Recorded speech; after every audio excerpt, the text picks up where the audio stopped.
I made my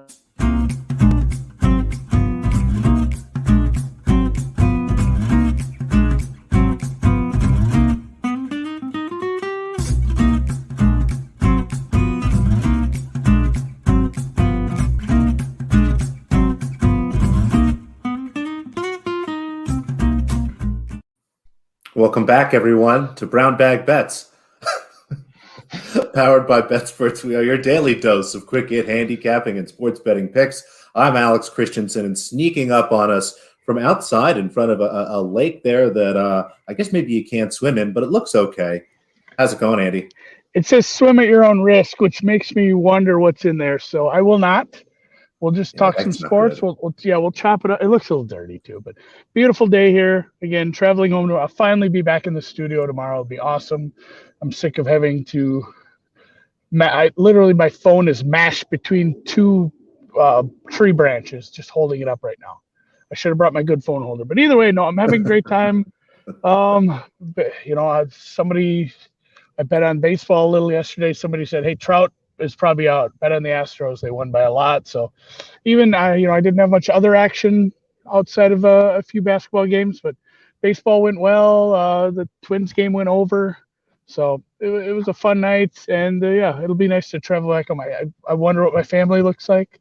Be interesting to see them again. But no, it's been again. Golf started out nice today. It looks like it is going to be a course that a few guys are going to absolutely rip through. So could be some low scores here at the Craig Ranch. And you found a hammock, which I know you love hammocks. So what more could you really ask for? But it'll be your last day on the road here. We'll have you back in the studio. So let's dive in. We'll start with the NBA, and we're going to go back to something. It's familiar. It works. We like it. The New York Knicks, they're going to lay 5 points tonight at home against the San Antonio Spurs. It's not an ideal spot, honestly, schedule-wise for the Knicks. They're coming home off a 6-game road trip, but they should be rested.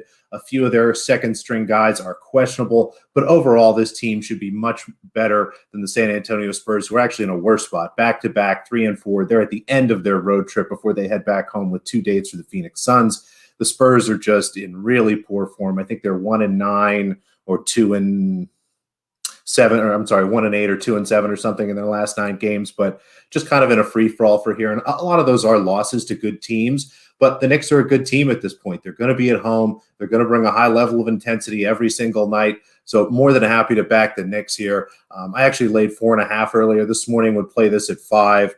Anything more than that, maybe a smaller play, but like the Knicks tonight, I think they get it done at home. You going to join me again on the Knickerbockers, Andy? Absolutely. I will. I always do. And I'm curious, and I don't want you to sit and turn this into a research project on air, but because I did not ask this or did not prep you for this, but if you had to guess preseason power numbers, what would you have thought this game would have opened with your preseason numbers, how you felt about the Knicks before the season? I know maybe the Spurs are probably about what we thought they were, but maybe probably a little worse, actually. Like, would this have been closer to a pick 'em? Yeah, that's kind of what I'm thinking. Maybe Spurs -1, -2. Again, It's a bad schedule spot for the Spurs, so it might be one of those lines where it was like Knicks -1, -2, and everyone's like, Spurs are underdogs. I don't get this, and we're having that conversation. Yeah. But I think you're right. This would be much closer. And again, I think what you're kind of getting at, it speaks to how much better the Knicks have been and how the Spurs have been kind of okay, but not probably as good as everyone expected. So again, it's been a great year for New York, and they got to win a couple more games, Andy. They don't have a home playoff series yet, but they might get one. We might have home basketball in Madison Square Garden. That would be electric. I know I chat with a bunch of Knicks fans. They're just I think like a month ago, it was like the stages of grief, but in the opposite, like the stages of just disbelief, like opposite of grief. Like they're like, all right, the Knicks are just toying with our heart now. And then a bunch, it's like, oh my God, like they're playing good. Like some of these guys are actually stepping up. So yeah, it'd be awesome. I mean, regardless if it's a home series or not, there'll be home playoff games for the Knicks up there at the Mecca. Like that's pretty cool. I think it's good for basketball when the Knicks don't suck, like could just completely suck like they had for a couple of years. So good for the Knicks, and yeah, we'll bet them tonight. We like it. Now, you said golf started well, but you've got a couple matchups here. You talked about them in your blog, I think, that you put up on BetSports, but let's cover them again. These don't start till this afternoon, right? Yeah, these are some later tee times. I know I have one daily matchup going off. I did some full tournament matchups.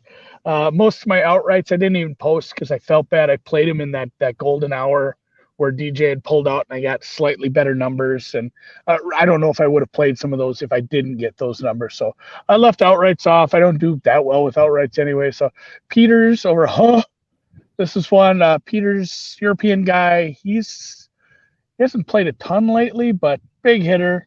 Everything from the stats that I do have from when he plays there on this side of the pond, or at least plays in shot link tournaments where we're getting stats. He's looked pretty good, and the opposite can be said for Mr. Ha.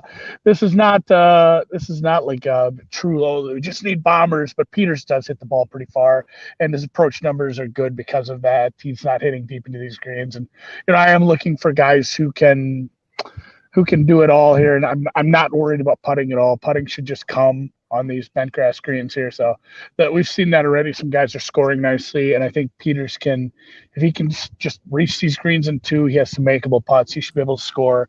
And I did sell a half stroke on that to get it out to a plus number because he was a little bigger favorite. I like this one quite a bit. It's probably, again, when I pull it up and I'm in a different time zone, I get confused. So I don't know, like 1, 2 o'clock, something like that. It's a couple hours from now, at least an hour from now for some of these. One of them, like I said, did tee off, but this one is at least an hour, maybe 2 hours from now. And the same thing with Dougie Gim.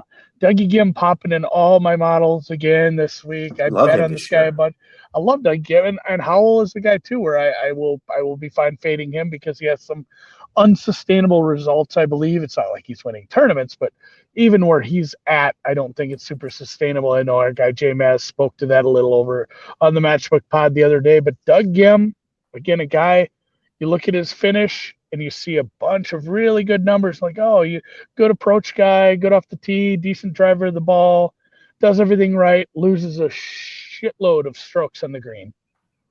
Like, just his putting lets him down every week. And with the easier greens, I think we can see a little bit of balance to that. Maybe he doesn't give up and lose, 4, 5, 6, 7 strokes on the putting surface. He can buoy himself into a little better of a situation, actually score on some of these fives. These fives are very scoreable. He should be able to score here. And I took him over Charles Howell III. That's what that abbreviation is for. So Dougie Gim's a guy I like a lot this week. Yeah, it's good to go with guys that have a little more variance to their putting. That's something that's, I think, ends up to be more in your favor. In this kind of situation, It might not matter because he might just be hitting putts that are so short. So I always like that strategy on courses like this. Yeah, if he putts well, he'll finish well. And that can be said for all the tournaments he played. If he would have putt better, he would have had some top 10, top 20 finishes. Oh, absolutely. I don't need him to win the tournament. Just beat Howell here. Just for today. Just one day. Just one day. That's all we need. More night. I went and checked my tennis bets. It looks like one did not settle yet. Did that get pushed, or was it always scheduled for like noon? It's underway. Svitolina. So it's starting now? Oh, it just started. Svitolina Muguruza should be starting shortly. Let me just double check. I think like 20 minutes. It seemed like it's starting now. So it looks like it should be just underway. No, it looks like Kerber, Ostapenko, they're in the third set. It'll probably come on just after that. So probably just after we're done. But we did get our over this morning earlier. We didn't get 3 sets. Sabalenka just looked exhausted. She did not look very well, but we got enough games at everybody. Got our over 20, 21, 20 and a half, all those. I think 21 pushed, but 20 and a half, which I think everybody had. Ended up 12-9, I think. He ended up with 7-5-6-3. So overall, pretty good. And the good news is, Andy, Coco Gauff won, which means we get to do it all again. Now, this one's a little tougher. Again, Barty, similar to Sabalenka, had played finals the last 2 weeks, should be fatigued here, but it continued to play good tennis. I expect this to be a longer match. I would make this 20, a cheap 21.5. The over 2.5 sets line would have it closer to like plus 160, maybe plus 155 if I tweak some things in Gauff's favor, given how well she's played this week. She's a much younger player, so she's a little harder to handicap on clay because you just don't have the large sample size, especially at this level, but has played well this week, continues to serve, and her power is always a weapon, especially on courts where not a lot of players can hit winners. So Barty, I think, again, deserves to be the favorite in this match. I think she wins, but happy to go over here again with two players that serve well and can hit winners here. I think we'll have at least one long set, hopefully 3 sets, Andy. Plus 180 is pretty aggressive. And I guess it is just because of the, you do have to set it that with the money lines being what they are and Barty being the level of player she is. I mean, she's a very, very high level player, but it's still women's tennis. And Coco can redline for a set. Like basically, and if you want to play this a little differently, what is the Goff plus 1.5 price? Let me pull that up quickly. I mean, it's got to be. There's got to be. And should be a small plus money if I had to guess. I was going to say maybe plus 115, plus 120. Yeah. And I was curious if you thought that would be a half decent play, because a lot of what we're banking on here, I really don't. And yes, Goff could win this in 3, but Goff really needs to get a set, or at least. You could get the total. If Goff can force a tiebreaker, at least, obviously we'll be in really solid shape. But I don't hate that either, just because she, in a match where she ends up losing, it'd be a little bit of a bonus because then we don't get her the next round. But I think if she redlines for a set, she still loses, because she does that and then loses the next set 6-1, something along those lines. It looks like it's plus 110. It's okay. I think that's a solid way to look at it.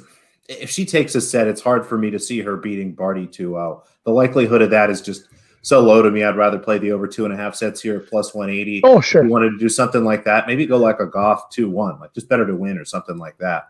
But yeah, I think the total here, and again, because we're under 21, which is kind of that key number, that's why I think that, like you said, the 2.5 set price is so low, and we have protection. We can cover that total in 2 sets. We don't need her to take one. Sure. Yeah, I'm on it. I'll probably just play those totals, stay away from the Goff stuff. I don't really want to bet on Corey today, so we'll just bet on her to at least get us some tiebreakers here. I love it. And let's go on to everyone's favorite. We have NFL Week 1 lines here. Maybe I'll zoom in a little bit. Those might be tough to read for the folks. I didn't realize how small they were. I'm looking at it on my phone. I can't see them, Alex. Hold on a second. But we'll go back up. There's a couple lines that stuck out to you. As I try to zoom these in a little bit, Andy, do you want to talk about what's going on in the Packers game there? Yeah, the Packers, it's not up everywhere. There's some spots that have decided not to hang the Packers. And really, I don't blame them, because with the uncertainty, all the reports we're getting from just whatever news sources we're getting about Aaron Rodgers, I'm absolutely sketched out about betting on that game. I can't believe some of the offshores are hanging lines for the Packers. Again, it's low limits. They're not too worried about getting a huge exposure and then watching the line move 6 points. But yeah, the fact that they put a line up for that was interesting. I believe it's about Saints minus 2.5, Packers a slight dog on the road to another decent team. But it'll be weird if they would have scheduled that game, that's Rodgers Breeze, and now it's going to be like Taysom Hill, Jordan Love, something like that, where we currently sit. So I won't be getting involved in that. I'm just interested in seeing why that's up, why they would even hang that even on low limits. It doesn't seem like you need to do that. But yeah, a couple I looked at right away. The Steelers under, I felt like that was a touch high. Again, I think it was 50.5, I believe I wrote when I was kind of shopping around. I've not fired on any of these. These were just, Alex is like, are these all plays? He's like, just easing right into it. Andy, like, no, I'm not going to fire on some of these early ones too quick and then do a little research. But Steelers under kind of pop for me. The Steelers might suck, but the Steelers defense is going to get healthy. It's not going to be, an elite top 5 defense, but it'll be a top 10 defense. And I mean, they're going to be playing against a high level defense, and they're going to be having a terrible offensive line. They're going to try to incorporate a rookie running back. Big Ben looks like he lost a lot towards the end of the year. I'm not excited about the Steelers offense whatsoever. Even with all those big name receivers, all those big names, if you don't have a good offensive line and a quarterback who can move it all, I think that offense might end up being kind of bad. So yeah, Steelers under, and it looks like Patrick played under 51.5. Not a bad look there. Also the Bears, it's funny, I said I'd play the Bears Rams under. We knew that game was happening. I said if it's like 43-44, I'll play that under. It's 45. I'm probably actually going to play that one. I like both of those defenses, and I hate both of those offenses. Again, I think sliding new quarterbacks in the first week, a couple of quarterbacks I don't really care for all that much. It's going to be a little tough, especially we're going to have a shorter. I wonder too. Of week one, we'll find out once we get there. We're going to have a shorter preseason again, and I don't know if that helps. It's not going to hurt every team the same, but there's going to be some teams that are going to be, hey, we're bringing in a new quarterback, new offense. Things might get a little slippery here. So under 45 in the Bears game. I'm trying to even think. I might even have to go back to the chat to see what I all played. But the Lions, betting on shitty teams again. I guess that's me. Here we go. Underdogs. It was like Lions plus 7.5. Lions 7.5. I think. Yeah. Well, not knowing what you're getting out of the Niners. Either I'm getting a rookie quarterback who played like 15 Division II games, FCS, or I'm getting Garoppolo. And again, the Niners are a very good team. They just had so many injuries. I still don't think we should be laying, 7.5 on the road. And yes, it's Goff. I don't love Goff, but yeah, this screams one of those games. The Niners, they scored 9 points or they shut out the Redskins the other year. Didn't cover. I don't think it's like the Lions offense keeps them in this game. I think it is a low scoring game we start out the season with, and 7.5 was just a bit too much on the road. I make that closer to like 6.5. I think we're on the wrong side of 7. You're not going to see these fly just because you can't take huge bets on this. Yeah. Limits are low. They're not going to take big bets on this. Some people are bringing up Jacksonville. Yeah, I'm fading Jacksonville this year as a whole. I don't think that Jacksonville's a favorite. I don't think they're quarterback first game maybe. I don't think they're going to be good like as a whole. But if you got like a 2, I don't hate the 2 here. It's tough and that's where it's tough to me. Like, oh man, am I going to bet Jacksonville as a road favorite? I don't know if you can bet the Texans this year. Like I say, Jacksonville's a fade. Texans might be a bigger fade. This is going to be an ugly game, and it'll be. Some people have brought that up in the Rookie of the Year markets. This might be the shit, like T-Law, he's here, like he looks so good because he played the Texans out of the gate, and Trevor Lawrence plays very well in this game. We might see some other Rookie of the Year numbers pop out that you could be grabbing immediately. Like he plays well, all the other numbers drop a little. So I'm actually hoping I won't bet on Jacksonville because I will be hoping that Lawrence plays very well, looks good, and the other Rookie of the Year numbers look like shit. And Kyle says tailing Joey Nish. Like anytime I bet the Lions, technically I'd be betting or tailing him. That guy plays his Lions way too much for a smart guy. So. And yeah, I mostly looked at totals. If you want to pop to the next slide, I didn't have a good take in Indy.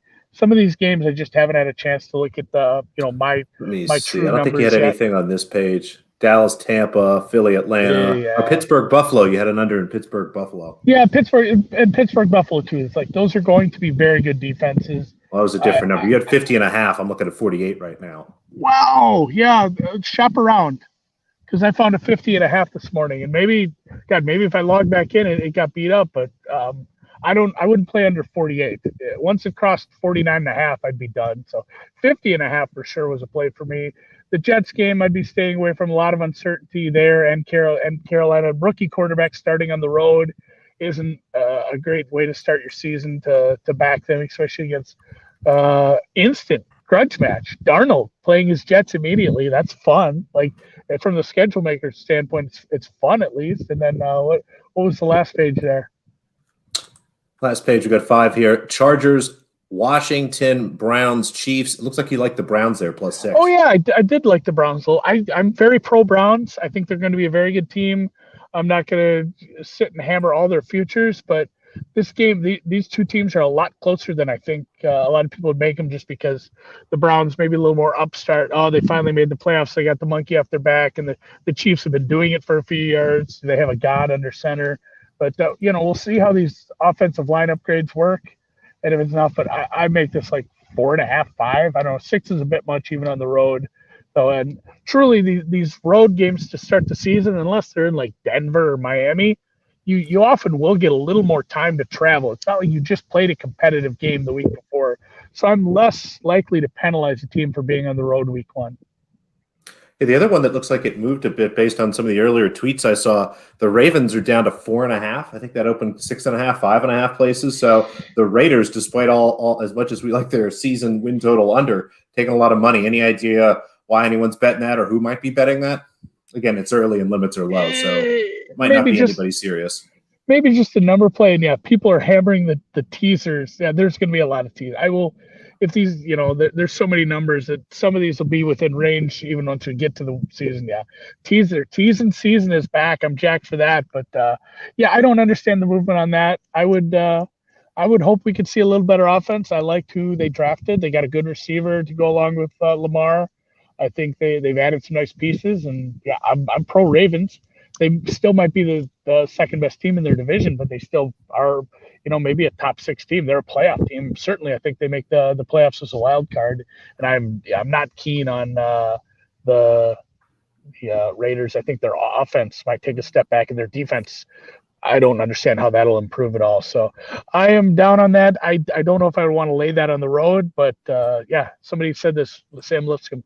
Ravens team total over might be a look. Patrick, they destroyed bad teams last year. Like you go look at the scores in some of the games against like the Bengals and some of the worst teams. Like they are capable of running it up. They do run it up. So Ravens team total over. That's the last one I'll give you today, and then I got to go take a bath in the lake. That sounds like a lot of fun. And of course, we have to thank our sponsor for providing those lines. Make sure you check them out. You get a risk-free bet, Andy, and WinBet. I don't know if Atlanta has that or not. I don't know if we're available in Georgia, but it's a bunch of states now. It's expanding. Yeah. There are links everywhere. I think the main place is on our Twitter page at Brown Bag Bets. But make sure you sign up there. You get your risk-free bet. It's a little early to start using this on some of the week 1 stuff, but maybe the over 2.5 sets in Barty Golf, something like that. So some good opportunities for you there. And I believe that just about covers it. Was there anything else we had for the people today? No. If you enjoyed the deep dive with Mike Somich, where we talked about the Derby, we're going to have him on Brown Bags tomorrow, talk Preakness. So we'll have our picks as normal, but we'll do about 15 minutes just kind of quickly going. We've never done a horse show. Yeah, we've never done one. It'll be, and that's the thing. We know Candace. We should have Candace talk horses sometime. Get her to talk with us. We know horse people. But yeah, Mike was kind enough to join us tomorrow. We'll have him on to talk Preakness. He'll quickly go through some of the horses you should know. The Preakness sneaks up on people, but I definitely will be betting horses this weekend. So yeah, join us tomorrow for picks and analysis like usual, but also a fun guest. We'll get into little horses. And yeah, thanks. Retweet, like, subscribe, rate, review.